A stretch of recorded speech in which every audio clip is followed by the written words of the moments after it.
doorashada arkay sidaad dacadowtihiin heedu kala dambaysan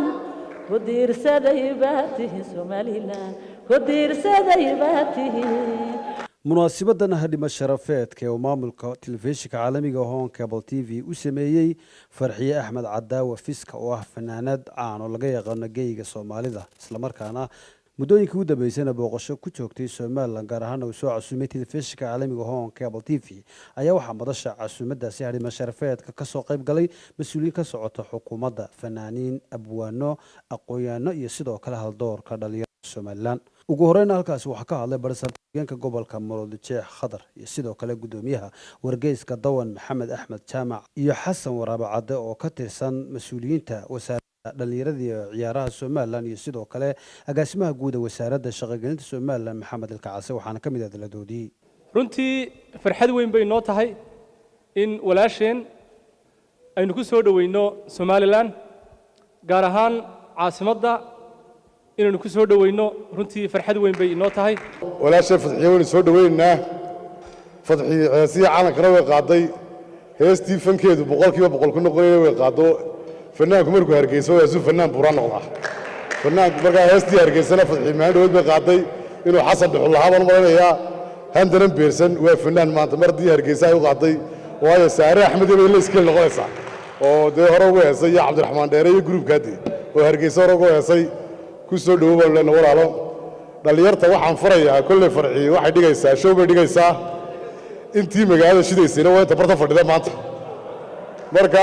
Fadxiye hadii ay ka xafladda ku xumaato intii naas loo haystaa advertisement-ka xafladda waa la sii bilaabaa marka barta ka baxno Facebook-ga nin kasta 10 kun oo qof baa ugu jira iyo 20 kun oo followers hadii hoolka guulad buuxsan waayo Fadxiye Hargeysa dib ugu soo noqon mayso ninkii magaalada haystana uu joogaayo cali buur baa joogaa cali Fadxiye ku masii raacaysa la soo kala cali faysal ilaa inta xafladu qabsoomayso intaas waa inta waxaan ku darayaa Hargeysa waxay u furan tahay dhammaan inta af Soomaaliya ku heesta mihnadiisana ku dhowrsoon annaga ku soo dhaweynayna annaga u yeedhayna inaan baa bir dhawil celiyo wardeynta waa ka xumaanay intii dib baa ugu yeedhayna nasteexaynta Soomaaliya nasteexana mar labaad nagu soo noqon ku leenahay intii horena ka meereena hadii la leeyahay waxa maanta sharaf noo ah inaan ka soo qayb galno xafladan Hon Cable TV ay u sameeyeen walaashan Farxiye Fiska Fadxiye Hargeysa waa magaaladaadii dadkani waa dadkaagii waa walaalaha waa dad qiimo badan aad ku leedahay isla markaana waxaad qayb ka qaadatay mataqaanaa arrimaha wanaaga iyo horumarka Hon Cable waxaan leeyahay waa arrin fiican oo ah isdhexgalka bulshada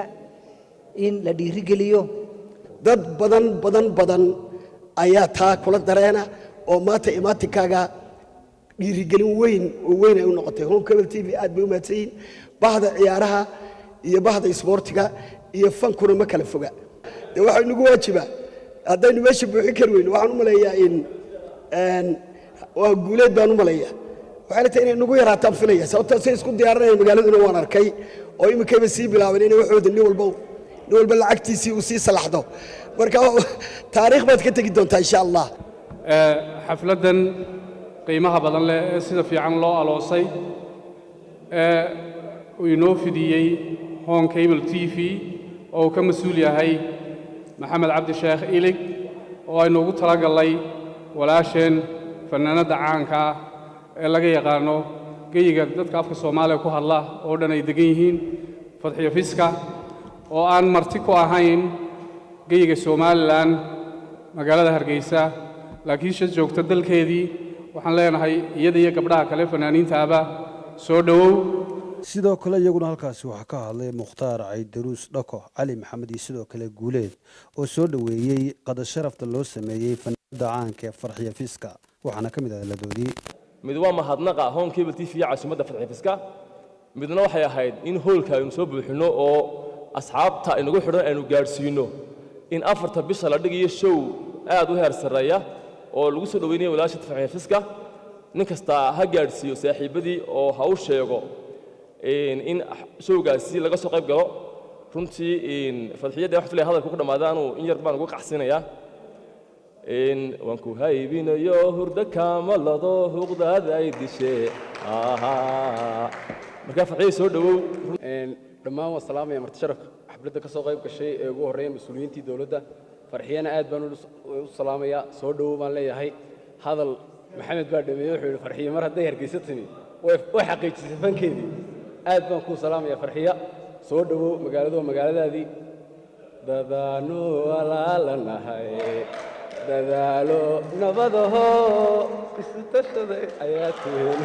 adaan si kale idinku dhigo farxiya aad baan ugu faraxnay balanteenna waxaan u kacay keliya maalinta xafladda in maalinta ay aragto dhirta guule iska daa hoteelka dhirta inkastoo aanim kaba sii bilaabo lacagtii qaar sii bixiyey ahaayeen meesha waa lagu gelaya haddana maalintaas ay noo ballanaa sidoo kale isaguna halkaasi waxaa ka hadlay islamarkaana ka soo qayb galay soo dhoweynta dhimo sharafeedka oo Home Cable TV u sameeyey fanaanada caanka ee Farxiyo Fiska Abwaan Xasan dhuuxul laab saalax oo isaguna ka hadlay dhimo sharafeedka islamarkaana ku hadlay afka fanaaniinta iyo sidoo kale abwaanada Soomaaliland marka koowaad Farxiyo Axmed Cadaawe waxaan leeyahay magaalada Hargeysa ku soo dhawow waxaan mahad gaara halkan maxay ahaydee ugu mahadnaqayaa howlwadeennada iyo maamulka Home Cable TV oo munaasabadan quruxda badan leh ay soo abaabulay nimanka xidigahee caanka ee taqaanaan Home Cable TV laftigiisu wuxuu qayb ka yahay waqtigii ay dhagaha dadka qabsanayeen marka annaguna si gaaraan ugu mahadnaqan haddii madaxweyne Erdogan uu Turkiga xukumo Farxiyo Axmed Cadaawe dhagaha ummadda Soomaaliyeed sida dhinaca kale marka laga eego waxa lagu soo dhaweeyay awoodeeda faneed waxa kaloo lagu soo dhaweeyay inta ay gashatay Soomaaliland macnaheedu kama hadlaya xagga wadaniga kaliya waxaan ka hadlayaa imisaas jecel oo qalbiyada isku ooyaan oo heesayga nafta ku jecel magaalada Hargeysa markii ay timiday ayay ugu tiri waxaan u baahanahay inaad heesii samayso Hargeysa ka hadlaysa oo aad adigu iska sameyn Hargeysana aad iska sameyn aniga dareenkayga ka samayso kadibna maxaan carradii goobtii curada dhaqanka iyo fankaay maxaan ku caloolsadaa weliba ka jeclaa cindiga inaan cagku soo dhigon carfiga laydhaada wacan maran ku caweeye farax waxay tiri cashiiro dadkaan ahayn dadkuu cadkii iigu yaal cashiiro dadkaan ahayn dadkuu cadku iigu yaal calool iyo uurfayow warkooduna uu cad yahay carrada lagu beerayee Hargeysay ciilha mudan waxaan boqolkiiba boqol ku raacsanahay aragtida xorta ah ee gabadha nasteexo oo xoogaa muddo Hargeysa inay ku ceebowday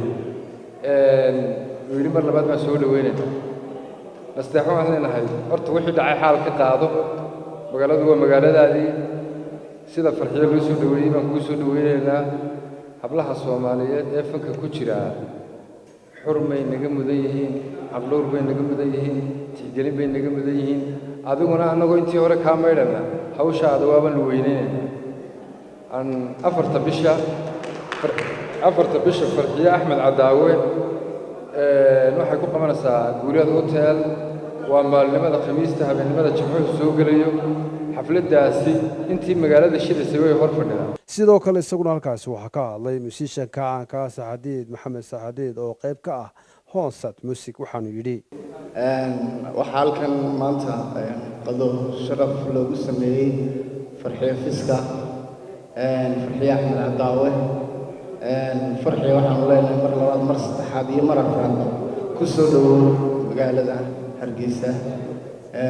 iyo Soomaaliland kulligood